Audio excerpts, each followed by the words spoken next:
So you might be trying to figure out how you can use saved audio on Instagram.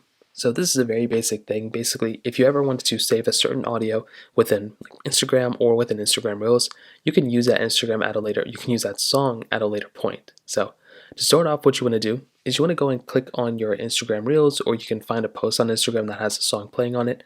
So in this case, we'll just load up this specific Instagram Reel that I just found. And essentially, if you look at the bottom, there is a little song playing right here. So if you want to save an audio, if you want to save it, you can just click on the song right here, and you can see this little panel up top. Now you can do a couple things. For one, you can DM this audio, you can bookmark this audio, which will kind of save it.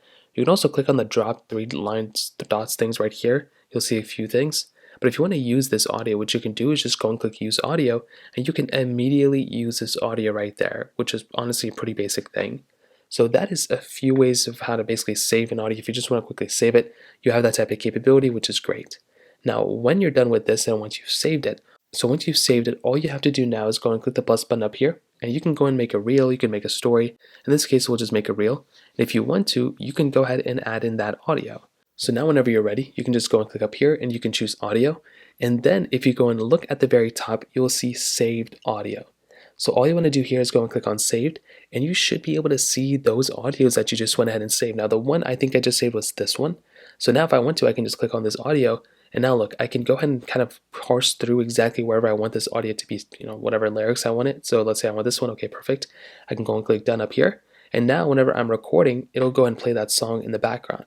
And that is it. Now whenever you're ready, you can let go. And that audio, if you listen to it closely, when you come up here, you'll hear that song in the background of this specific video. And that's pretty much all you're going to have to do. So once there, you can share it out, you can save it, whatever you want to do, but that's pretty much how it's done. If you have any other thoughts or questions, let me know in the comment section below. Hit the like button, that would mean so much, but definitely hit the subscribe button. More importantly than everything else, I love every single one of you guys. Hopefully I'll catch you guys in the next video. Peace out till then.